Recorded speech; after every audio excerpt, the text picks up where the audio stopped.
makes it possible. You can see the donation button on their website if you want to support the station and the speakers that put it out. Go ahead and do so.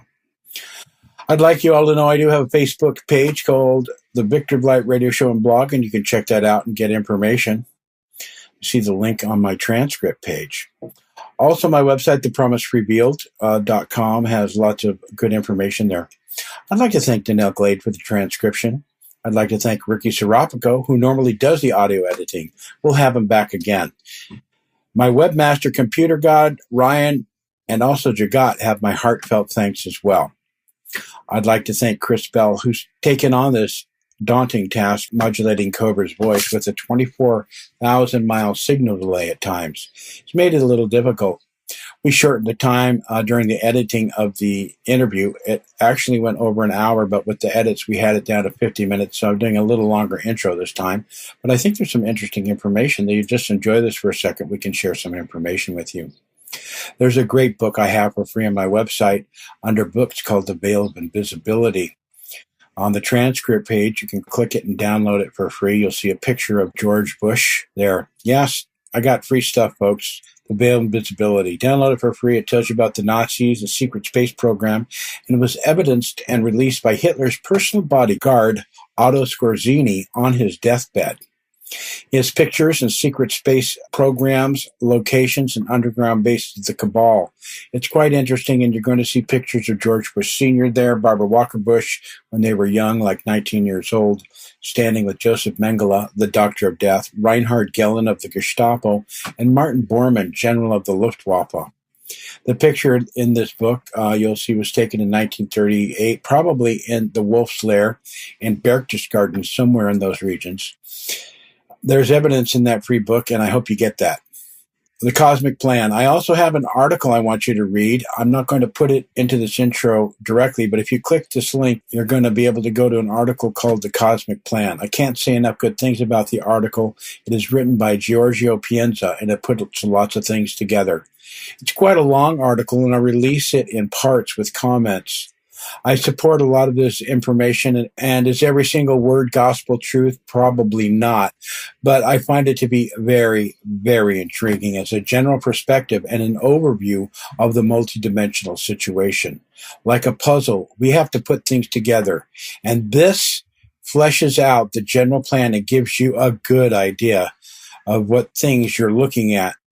There are a lot of timelines that are missing, but he goes into the ancient history of the Earth and our relationship with various ET groups. Please check out the Cosmic Plan article by Giorgio Pienza and my comments. I'll be releasing more over the next month. The Omegans. I must apologize to Corey as I've misunderstood about the Inner Earth group that I thought was from the Inner Earth and uses the Omegan symbol. We talked about them in the interview, so I will redact any statement about that group and take Corey at his word. In the interview, Corey was sure the ones that I was talking about are not the ones he has met in the Anchar Alliance Inner Earth meeting he went to.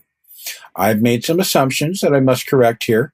Corey has, in my post-interview conversation with him, told me they do not call themselves the Omegans.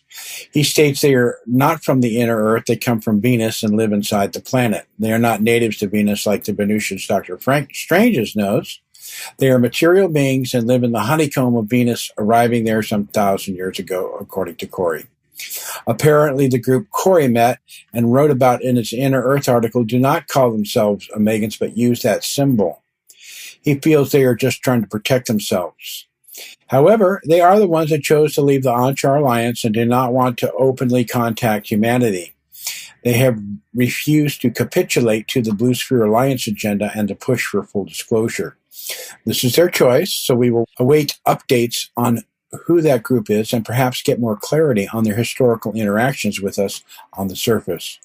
Corey is respecting the request to remain anonymous as far as their name and location.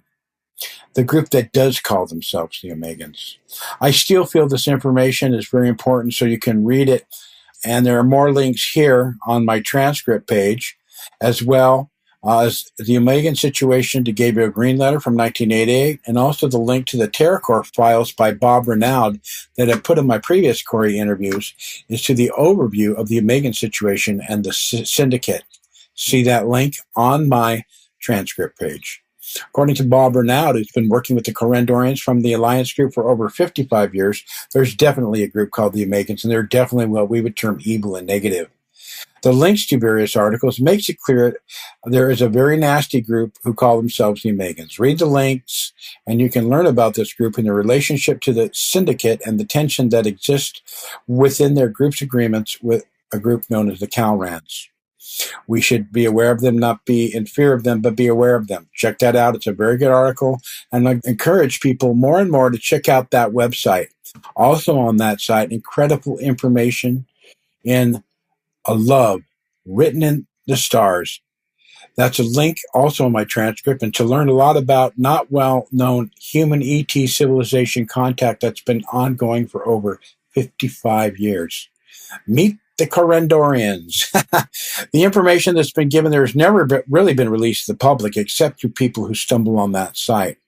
I talked with Bob on the phone some time ago, and he said he had never spoken in public at any event, but did release information through Gabriel Green for a period of over 20 years. I have a lot of respect for Bob Renaud, and I hope you guys will enjoy his articles as well. So I want to be clear, the article links above I have posted here on the Omegans are not the ones in the links from what Corey has stated. Thank you, Corey, for clearing it up.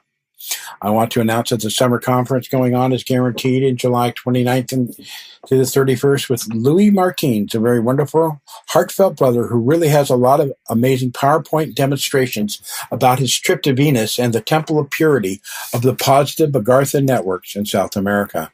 He's had physical contacts with the people from Alpha Centauri, the Pleiades, Venus, and the message is peace and love. They're sharing with him as well as others information that will be shared in Mount Shasta this summer. It's going to be a wonderful end of July conference. Louis is famous for program contact, and we are expecting something special for our group this summer. See you there. And if you don't know already, we have launched the Secret Space Program Mount Shasta Summer Conference Part 2, which is going to take place August 26th through 28th. The speakers include Corey Goode, Michael Sala, Laura Eisenhower, and myself. See the link on my transcript page. We may have another special guest. We're still open to possibilities. We're working on something right now. The schedule is going to change as well, folks. We're going to be having a little more Friday activity, so to prepare to yourself to arrive early. We're going to have a great jazz musician, world class, will be coming in, as well as fire circles. Lots of fun stuff up there at both of these conferences in the National Forest. This will be a really unique and fun time to be had by all. Folks, you'll notice a picture on my transcript page of the orphanage children in Tanzania. I talked about them some time ago. You folks stepped up and raised $3,000 in a couple days. It was really, really awesome. These kids got their schooling paid for. The government that was putting pressure on the 27-year-old father figure to these kids who had no father himself. He has 23 kids to feed every day. I can't imagine how he's doing it. He works really hard, and with your help, we were able to supply food for 2 months for the kids. It's only like $500 a month. It's really cheap, and it can fund about 23 kids for a month. So you helped in basic foodstuff supply. Thank you.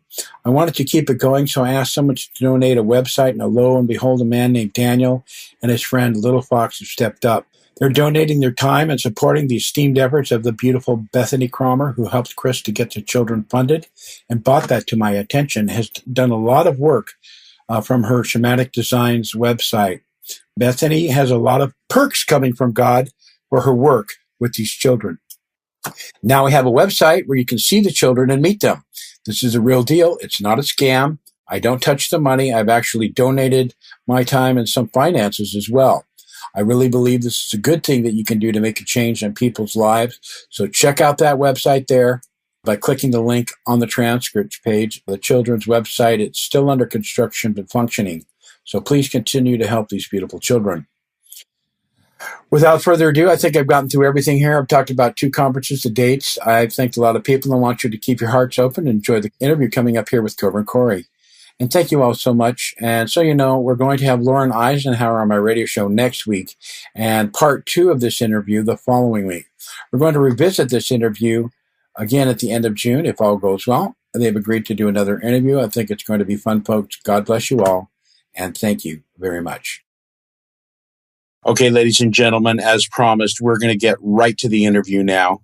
This is a real important watershed moment for light workers. Some of the two largest, I guess we'd call them insiders, revealing what's going on behind the scenes in the world today, have agreed for the sake of unity of their followers and to provide clarity on various points that we're going to be talking about, are going to be answering the same questions and commenting on each other's questions here. We're going to go ahead now and begin this interview. I have some questions that have been prepared directly for these gentlemen, and we're going to start right now. Corey and Cobra, despite the fact that certain aspects of your information does not match up with each other, do you both generally agree on the bigger issues such as full disclosure, freedom for the people, release of hidden technology, and end to war and environmental destruction? Corey? Yeah, I think that's something pretty much anyone can get behind. We've all seen the signs of all of these topics not being conspiracy. They're real. And we've seen the different political movements. Everyone is tired of the lies. They're ready. Cobra. Yes, of course, I agree with this. I have been fighting for this my whole life. And of course, I agree and I would support anybody who would be fighting along the same lines. Is there any reason that both of your respective audiences should not cooperate with each other towards full disclosure and planetary liberation? Cobra. I do not see any reason for that. Corey. Well, that's one of the main things that we're trying to do with the Full Disclosure Project is obtain unity in the community.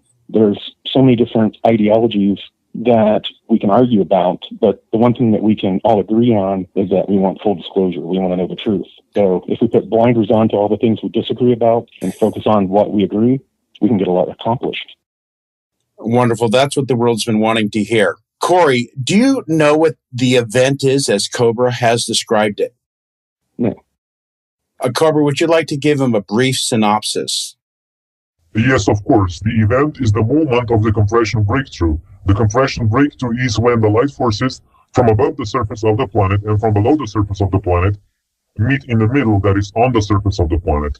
I hope we all agree that there are certain factions that support the light, that support the liberation, that exist inside of the solar system, and there are some factions that support the light and the liberation of the planet that are existing below the surface, and they are progressing towards the surface of the planet because the surface of the planet is the main battleground, is the main focus of all this situation that is not just limited to the planet Earth. And when this breakthrough happens, this is what we term the event. The event is actually many things at the same moment. It is when the light forces take over the mass media and release intel about extraterrestrial involvement, about the crimes of the cabal, about new advanced technologies. So full disclosure, this is part of it.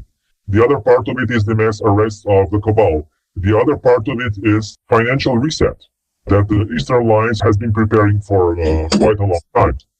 And of course, we are then gradually going towards the first contact, which is an actual official contact between the Earth civilization and other positive extraterrestrial races that exist throughout the galaxy. And the event is the trigger point which begins that process. That's a short overview of what the event is. And of course, we have the pulse from the galactic central sun. And the galactic central sun is a living entity, and it times the pulse of energy according to our global awareness and the level of that awareness and the level of the awakening. And when we have this compression breakthrough, the level of awakening is high enough for humanity to receive that pulse of increased energy from the galactic center. Corey, do you have any intel that confirms Cobra's information on the event as he has stated specifically? Much of what he said are part of the current negotiations between all of these different alliances, cabal groups. All of these are things that I've heard among the things listed that are being negotiated. Yes, that's very much a part of the reality of what is going on, what is being negotiated. And a lot of those things are in flux about, what percentage, certain groups want to put out and all that. But when all said and done, they're not really they think they have more power about how stuff is going to come out and in what form than they really do. That's really good news for everyone.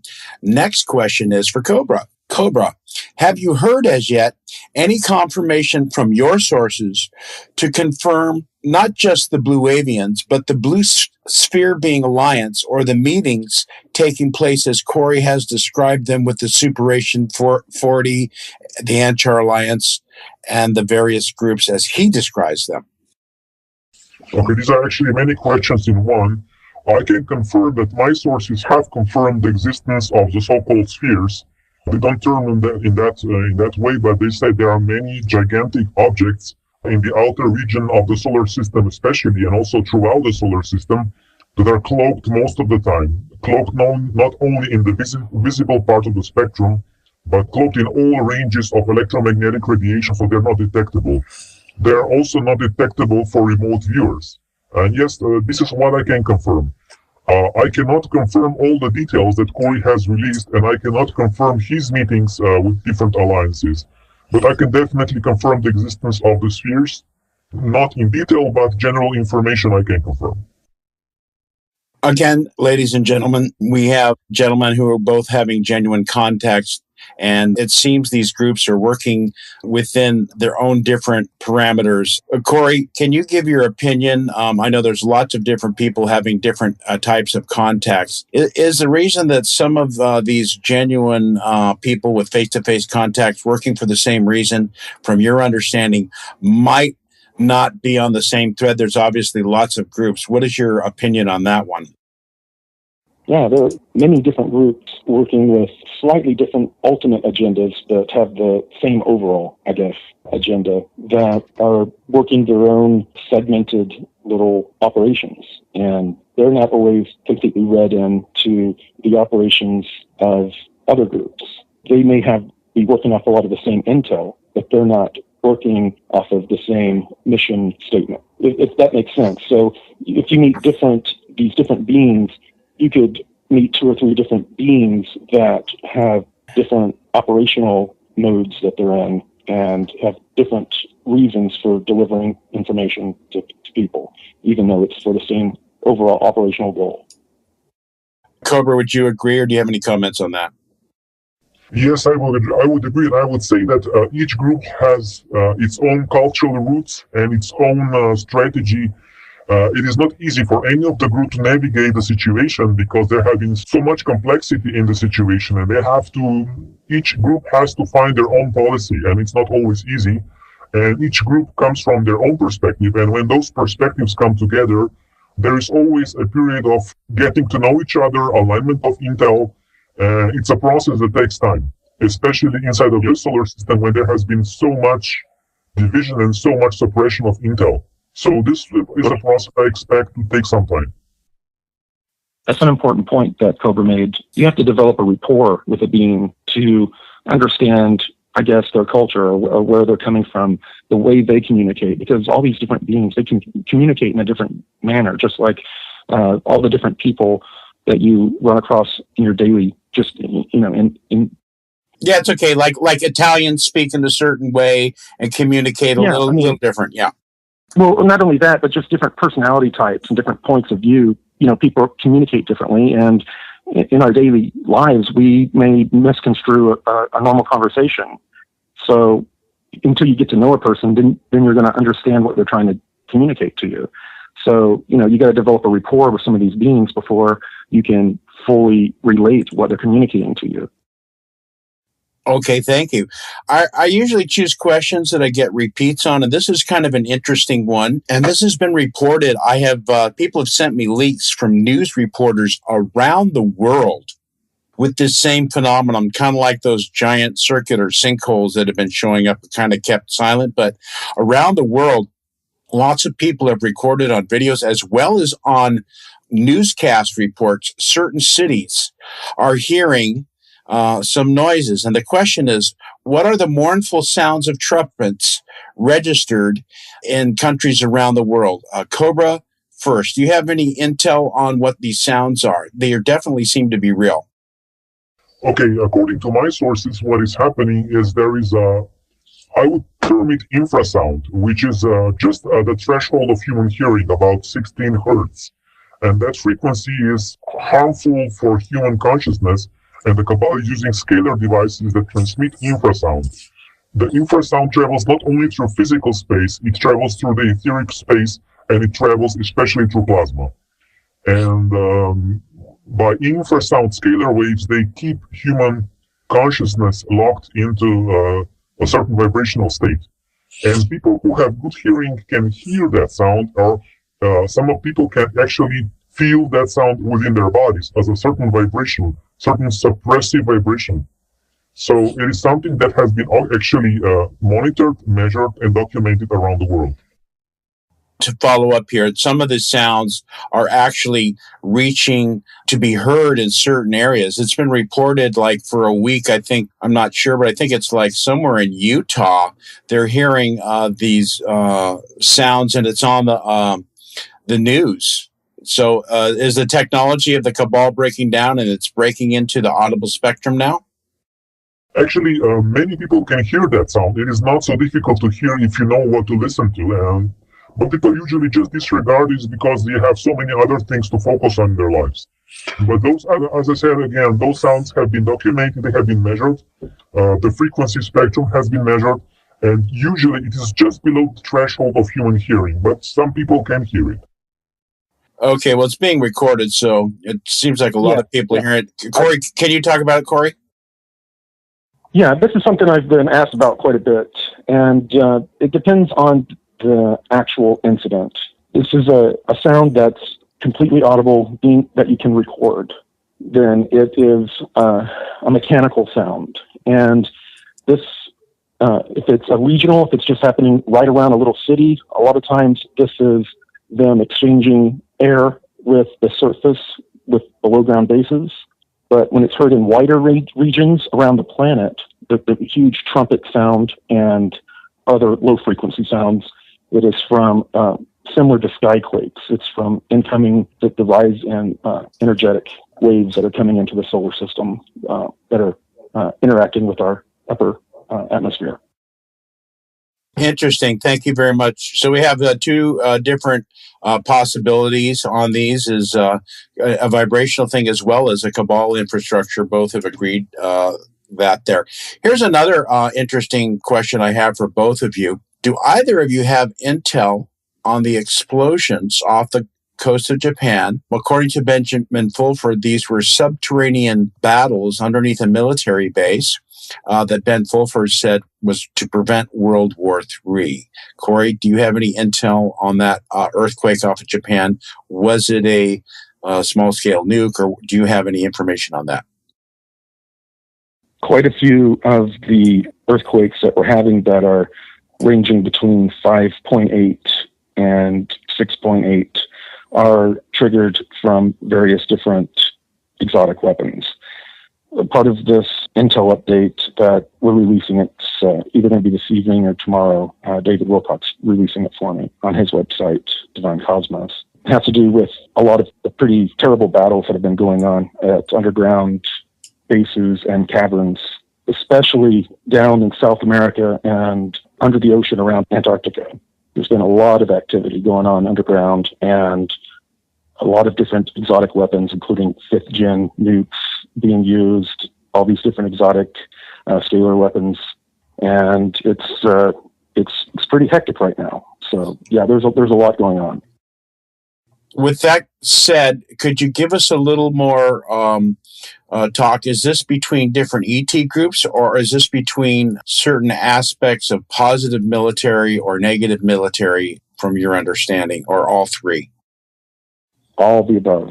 And one of the latest bits of intel from when I met with Gonzalez very recently, I've been getting for weeks mass reports of different types of orb kind of UFOs over Australia, but some would say they're metallic. Some reported that they had portholes going around them. Some reporting that they were of Russian origin. And then there were reports of these very large pumpkin seed-shaped cruisers, which are Draco, leaving Australia, I keep saying Australia, Antarctica. And then some of them had actually left the Earth's atmosphere before all of these unknown dark chevron ships showed up and started attacking them. And as of the last meeting, it's I guess, postulated that it's some Earth Alliance group that has obtained this technology, but they're not claiming responsibility for using it. Okay, so you're saying that Dracos were trying to leave from Antarctica in pumpkin-shaped ships, and Chevron ships, which are rumored to be Earth Alliance ships, are the ones that putting them back down, not major Confederation. Is that correct? Correct. And for months, we had been observing cabal Nazi groups headed down to Brazil and Argentina, and they'd been heading into their underground bunkers like ants into the ground. And they had been shuffling a lot of their assets and people down to Antarctica. So these people, we believe, were also on these cruisers trying to get off of the planet before something happens. Things seem to be reaching a crescendo of sorts, especially in the Earth Alliance with the negotiations and what they're doing in the background. Thank you, Cobra. That we kind of went into other information, but can you confirm the Japan information that Corey says is correct, and these other things, or part of this intel? Can you comment on that, please?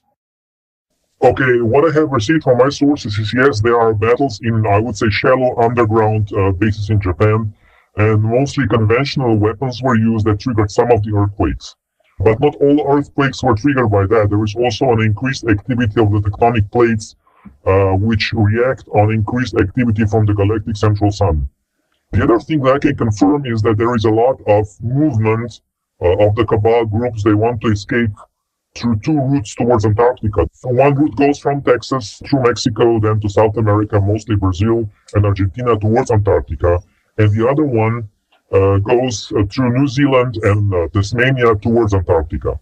They want to escape because they think they will not be found there. And actually, some of them tried and attempted to escape from the planet. And according to one source, the group that Corey terms the Dark Fleet, the Nazi breakaway faction from a long time ago, attempted to contact the Nazi faction in Antarctica and create a bridge to transport some of the personnel from Antarctica to the outer edge of the solar system towards the Kuiper belt. And that intel is not confirmed, so I cannot 100% guarantee for that, but this is what I heard from one of the sources. Okay, thank you.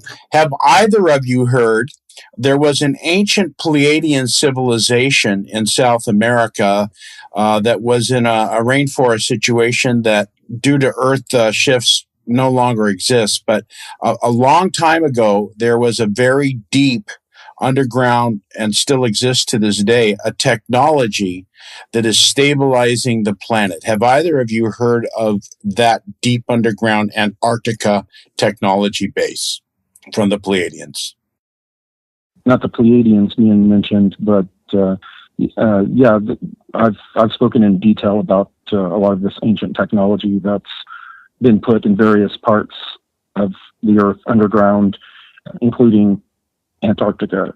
And some of it had been removed, and it caused problems with our tectonic plate and weather and other things. And they had traded and given away that technology, and it caused imbalance. I'd like a clarity, Corey, do you know who put the technology there originally? It's unknown. It's extremely ancient. If I looked at the footnotes of the report, there were about 3 different postulations or theories about who put it there. Thank you. Cobra, do you have any information? Actually, we need to go a little bit back in the history of Atlantis. Atlantis on planet Earth was pretty much a global civilization which was seeded or encouraged by different waves of different cosmic races. There was a Pleiadian wave which has brought Atlantis to its heights about 200,000 years ago, and there was colonization from the Sirius star system, which created another peak of Atlantean civilization about 75,000 years ago. And each of those races have brought a lot of technology and a lot of spiritual understanding to Atlantis. And each of those races that I have mentioned have created their own network of surface cities, of subsurface cities, of tunnel networks, of underground pyramids, of crystals, of stabilization technology for the tectonic plates. But unfortunately, there was another faction which came from Orion, which infiltrated those networks on Atlantis and misused the technology. And misuse of that technology actually was responsible for the deluge of Atlantis, for the last sinking of Atlantis, which happened around 11,500 years ago. A lot of that old technology is still spread. Some of it is submerged on the bottom of the ocean. Some of it is a little bit underground. Some of it has been purposely destroyed or suppressed. But a lot of those machines and technology and crystals is still remaining. And many underground factions have discovered those old remnants. And a lot of this will be coming to the mainstream media at the time of the event. Yeah, and that's much newer technology. That's not the most ancient of technology that's found subterranean. So there's some much more ancient technology. I've heard that as well. Would you like to elaborate? Many hundreds of millions of years old. Thank you for that. Let's see. This is kind of another question that's come up. Simon Parks has indicated that he has heard that this was a battle. This is a little closer to home, and we don't know for sure because the people that filmed it, there were several groups. It was Area 51, had a large amount of smoke, and it didn't look like a brush fire because it kind of came from one source. But do either of you have intel on the giant smoke cloud that was reported at Area 51? Was this underground base engaged in one of these battles, or was this a brush fire? Do either of you have intel? They have a large problem of getting rid of nuclear materials from all their testing, and they've been openly burning nuclear materials, and it's gotten away from them several times out there. This is something that's happened before. Okay, according to my sources, this was just brush fire. Yeah, it's been they're burning and releasing things, and it gets out of control, and the whole area catches on. It's happened several times. They end up shutting off radiation detectors in areas where the wind carries it. Yeah, this is something that's gone on several times. Interesting. Both can be correct here. Cobra says it's a brush fire. Corey says it's a brush fire. It was a brush fire. It was a brush fire. It turned into a major brush fire. Caused from burning. I don't, that's just madness. These guys are really crazy there. Thank you for that. So we have here a question for both of you. And I guess, Corey, since you're kind of new to the event information, the general theme of what you've heard from your various sources for the intent for liberation. But the question is, as the global situation is improving on the planet, even if it seems to be slow, do we really need an event or a watershed moment in order to continue to improve the situation like it's already happening in the last years? Could it just be a slow momentum, or do you both believe, like I believe, that it's going to require an aha moment, an epiphany, a revelation through mainstream media with a great focus of the world to create the event? Yeah, it's going to absolutely require a catalyzing event for everyone to be jerked awake. I mean, if we're gonna slowly expect everyone to trickle into this new reality of understanding about all these suppressed technologies, let alone all of this other stuff that Cobra and I talk about, we're gonna be waiting millennia. So, there are going to be outside forces that are doing all they can, but we have a part to play in this scenario. Every single one of us, not one person is too small to take part and to make a difference. And they're waiting for us to, stand up and take our part in this. None of us can say that we don't have any skin in the game. So as each of us contributes and puts our differences aside and starts to work for full disclosure, gets the information out there to the general public, then, the 100 monkey effect's going to occur. And as more and more of them learn this information, it's going to become more acceptable, and people are going to start asking the questions we want them to ask. And when that catalyzing event occurs, they're not going to be as much in shock as they would prior. Very good. Cobra, we know you obviously feel that there is a watershed moment. We call it the event. Would you like to comment, please? Yes, of course. I would just give an explanation. It's a process which is called phase transition. Phase transition is a process in physics in which actually happens also in societies. So when you put a certain amount of energy into a society, it begins to behave like water that is boiling. So what we are experiencing now is this boiling water. It is all this descent in human society, all this questioning, seeking, all this restlessness in human society is a reflection of this cosmic change. And when a certain amount of energy is brought into that system, the water begins to boil. It begins to change into vapor. And this is what is happening with human society. It's going through a phase transition. And the moment of the phase transition is the event. It is a sudden change which can be felt beforehand a little bit. It can be expected, but when it really happens, it's a sudden transition. It's a quantum leap. And this is the way transitions happen in nature. They don't happen gradually. Phase transitions happen suddenly, and this is what is going to occur because we simply do not have time. We do not have millennia to wait. We are actually responding to cosmic forces that are triggering this transition. They are guiding us through this transition so it can happen as fast as possible, as harmoniously as possible. Human race alone is taking one part in this transition, but it's a global cosmic event. And each of us, of course, plays a role in this event. Thank you. I would add that for those of you who are familiar with, if you want to look at cymatic shift, you can see a plate of metal that is vibrated with sound, and you'll see that the sand is in a chaos mode, and then it moves. And when a specific frequency is established, the sand moves into a specific pattern. And we're going through this chaos position very shortly to reestablish a new pattern. Corey, are there specific plans that you know of for the Sphere Being Alliance specifically to become allies openly with the Earth's surface population at some future date? No, not that I know of. From what has been communicated to me is that they will remain in the background, and as the outer barrier and these different spheres slowly are faded out or transitioned out as this cosmic energy comes in, then they will no longer be needed here, and we will no longer. I mean, we won't need them. We'll be in a different state ourselves. So it seems as though some of them we will never meet. Cobra, you speak of the resistance movement, and we know that they are definitely involved on the surface of the planet. I personally feel there's many other beings that are here on the planet that have been here for a long time. Some come and go, and some are lifetime Earth members now.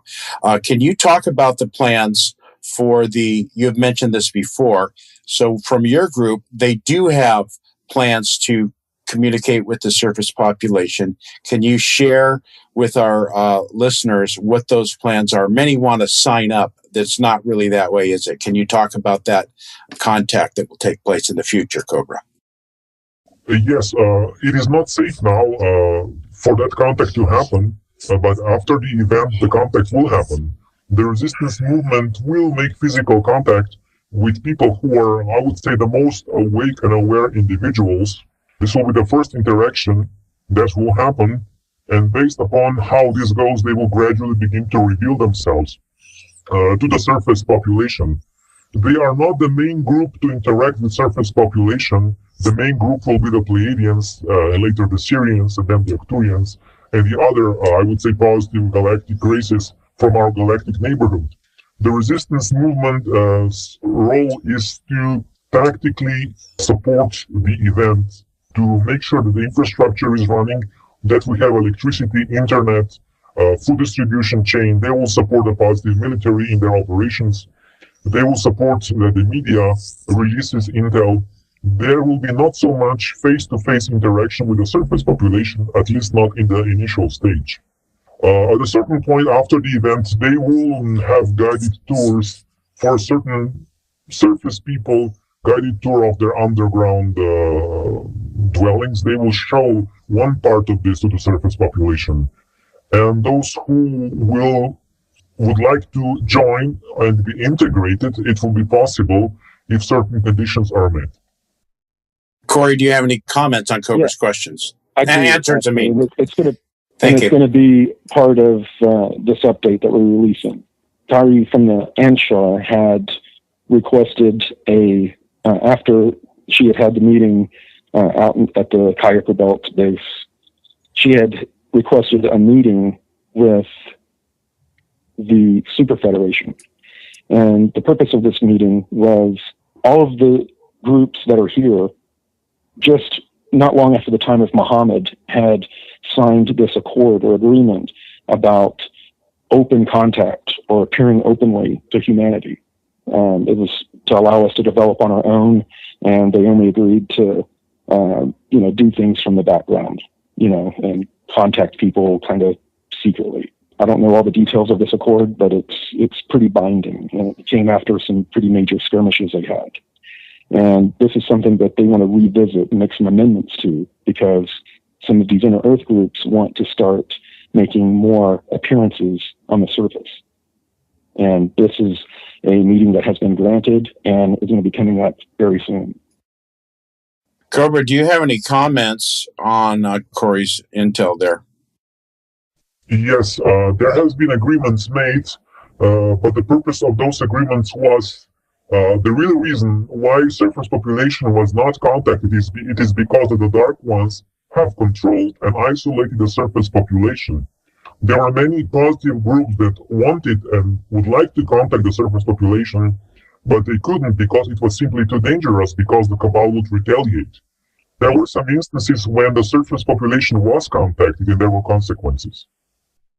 Yeah, I mean, the Draco and all these different groups, negative groups, have signed this accord as well. That's what is going to be one of the trickiest parts.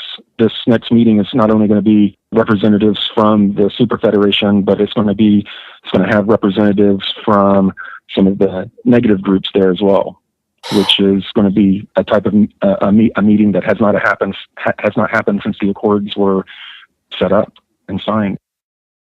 Yes, but the Dracos never negotiate. They just want to have their own ways. Yeah, I've seen them negotiate quite a bit, but they negotiate out of the side of their mouth. So this is a question for Corey, and this has been something that I've had questions about. You mentioned the Anchar Alliance as if they are the only Agartha network, and they seem to have been negative. And you have indicated in one of your later, not the last, but one of your later posts, that they were taken to the Kuiper Belt and scolded by the Triangle Head, and you have stated that 4 of them have agreed that that their chiding was deserved, and they have agreed to go into a more positive relationship with humanity, and that 3 of them reversed. You have told me that the Omegans were one of them. Are these the only? Well, we need to get this straight, though. You keep putting the negative stamp where it doesn't belong, and it's a point of view thing. These groups aren't negative. They're in a hostile land trying to survive. But at the same time, they're delivering positive information to people, albeit in a deceptive way. From their point of view, you got to understand they are trying to protect themselves from people from the surface that have the ability to attack them and kill them.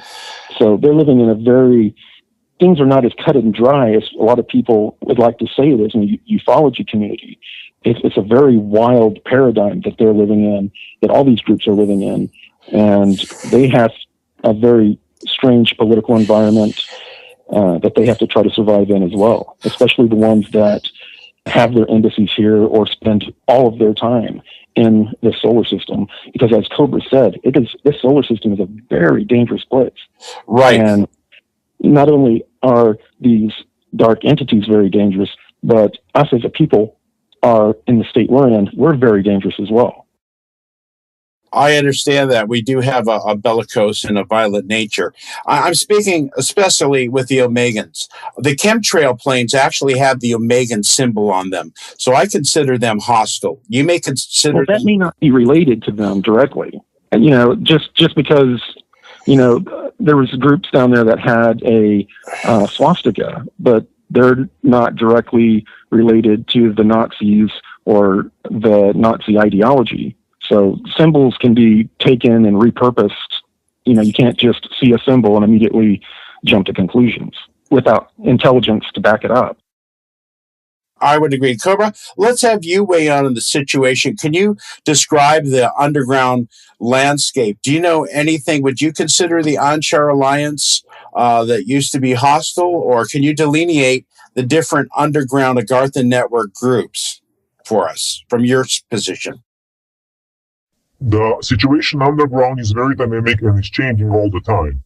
But what I would say, I am in contact with certain of the factions, not with all of the factions, and apparently there are more different factions down that we all know. The resistance movement, for example, has never claimed that they are Pleiadians or represented themselves to any part of the surface population claiming they are gods to be worshipped. Neither any other factions that I know of that form the global Agartha network or the Eastern Agarthan factions. Currently, there is a process of unification taking place. There is a lot of contact, a lot of negotiation between various factions, and a lot of mistrust.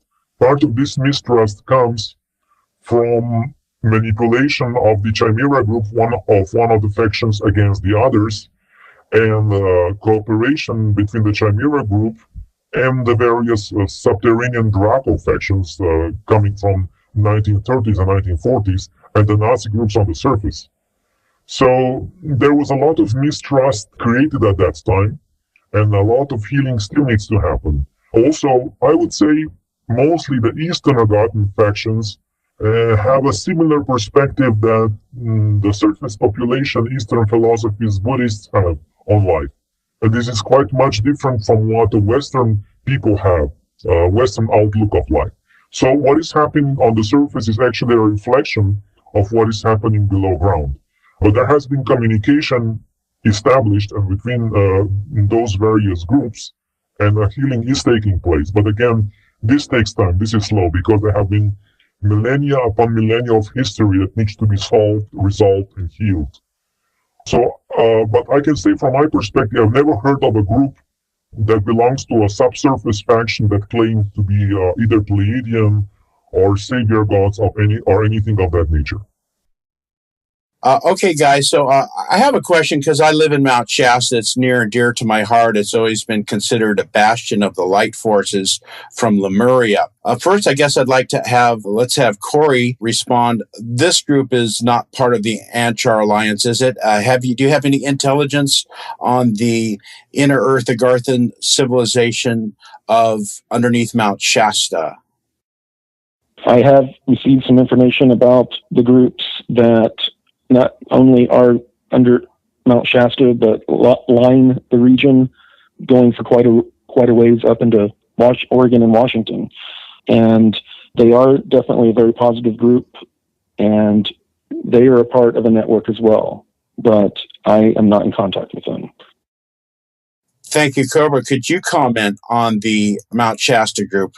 My South American contactees, Louis and several others, have indicated that there is a strong network that goes from Mount Shasta all the way down to Central and South America of a very positive nature. Can you comment on your knowledge of this group, Cobra?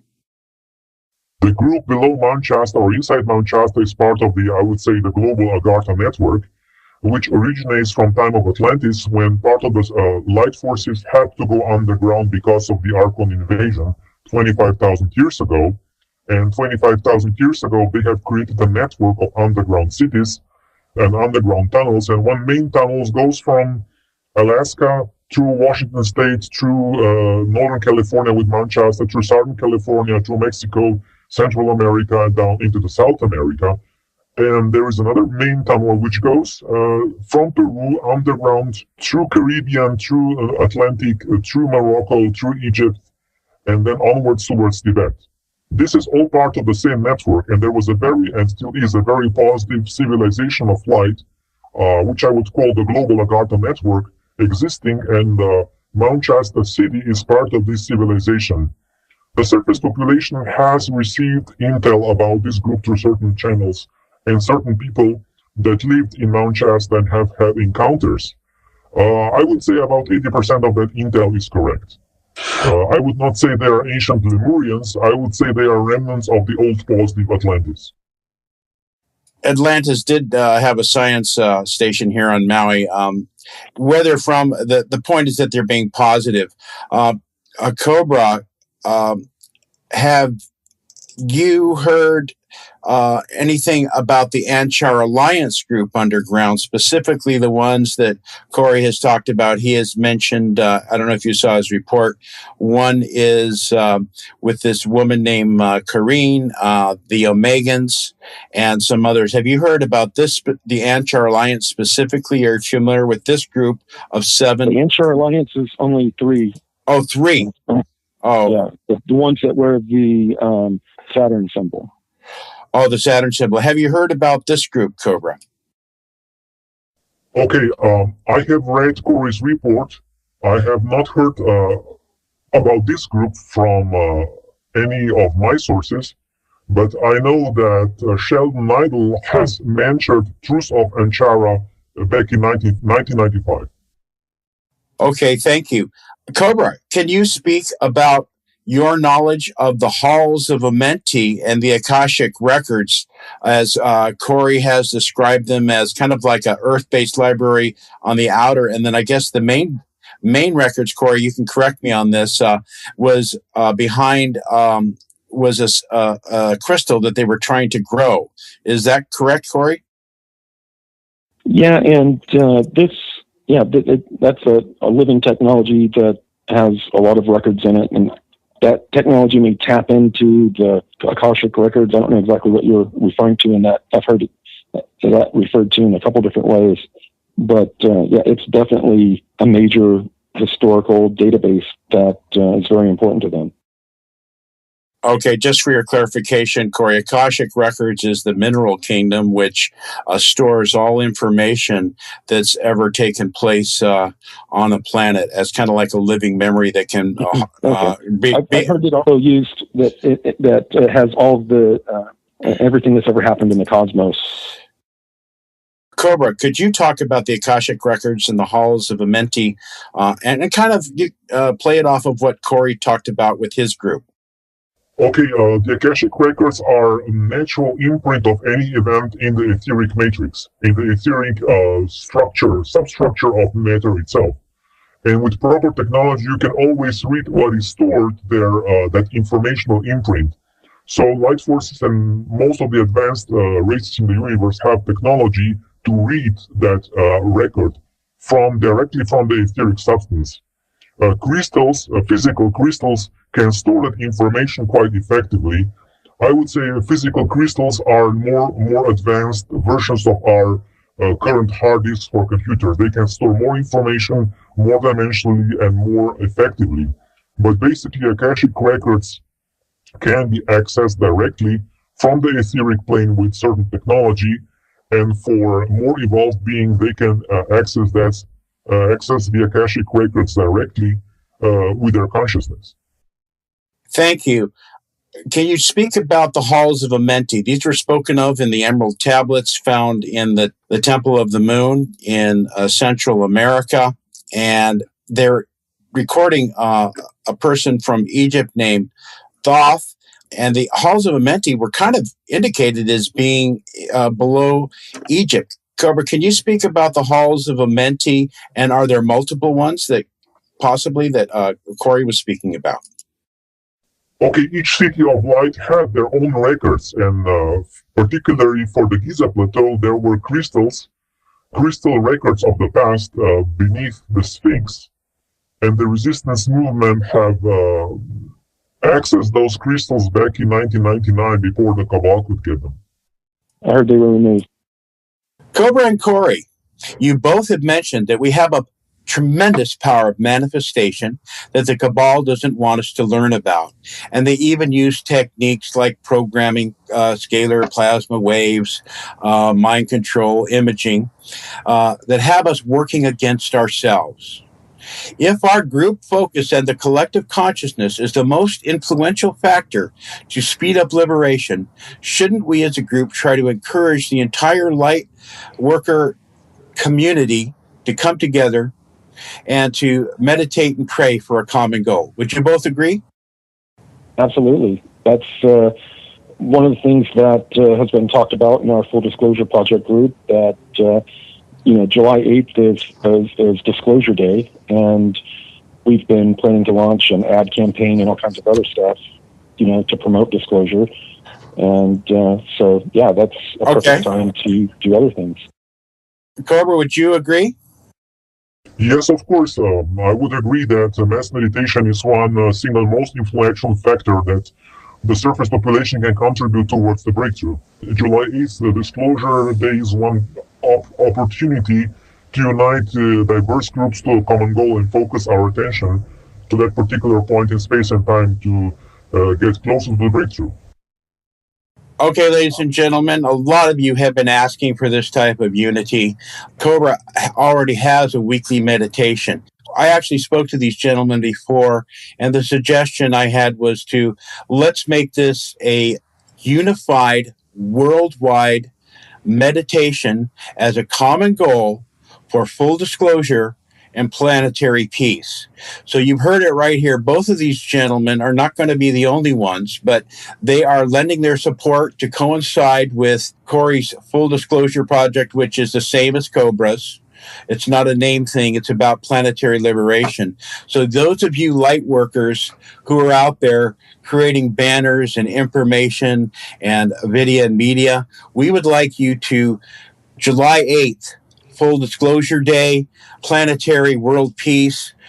This is the emphasis, and to bring people to the awareness in any way you can through videos to help to support this so that the world and at least the social media groups that are following us can grow to create awareness of what full disclosure is into the mainstream media, to insert ourselves into the conversation and get people's awareness of what's going on. So that's a done deal. Now, folks, so it's up to you. You can focus through Prepare for Change is going to pick this up, and I'm sure Corey's Full Disclosure Project is already working on this day, but we're adding World Meditation and Peace Day. That's a done deal. I would suggest that other groups that are following or attempting to assist in the liberation process also support this. David Wilcock could support this. Other people could support this. I'm just stating this openly to see and manifest more of this support. It doesn't matter if it's my meditation or somebody else's meditation. What matters is that it's a focus and common goal at a certain moment in space and time. This is what brings results. Thank you. That's exactly what Go ahead. And that's the whole point of the unity. And if all of us can work together like this and cross-promote each other's programs like this and partake in them together, then we're going to make a difference immediately. Very good. Both of you, Cobra on Prepare for Change, Antoine started this this kind of network group that supports. Maybe you can combine with Full Disclosure groups. Those two can get together on their own. I would like you now. We're coming towards the end of this first hour, folks. We're going to have part 2 here. Coming out. But Cobra, I'd like you to share your website, your blog, where you're appearing, and to let Corey's people know about your information and to check you out. Some people will be listening to you for the first time. The same goes for you people who've been listening to Cobra. This is a chance for you to connect with Corey, and we're going to get all of their websites coming up. Cobra, share everything you think is important for people to know to follow you and to keep in touch. So if they go to Google, they can just Google Cobra Portal 2012 and they will find my blog, and there is a vast treasury of information there. Okay, you do have some, I guess you're calling them Ascension conferences coming up. Are you ready to release any more future dates for people here that they can look forward to meeting you and hearing about this? Yes, we will have an Ascension conference in the beginning of June in Greece, and of course everybody is welcome to participate. Okay, and there may be more released later. Corey, could you please share your websites, your disclosure projects, Gaia TV, and folks, you can support both of these gentlemen through their websites. Corey? Yes, my main website is fearbeingalliance.com. That's where you can find most of my articles. And then the newest site is fulldisclosureproject.org. And that's the new site where we're going to do a lot of the unity in the community kind of events, and also working together with other groups. We're already starting to work with Dr. Steve Greer's group to help promote his movie Unacknowledged, and start working together with a lot of different groups. If you like watching the show David Wilcock and I do together, Cosmic Disclosure, you can watch some free episodes and sign up at blueavians.com. Well, that's wonderful. Gentlemen, it's been really wonderful having you both on here for this first show. I hope people will... Don't we have a conference coming up?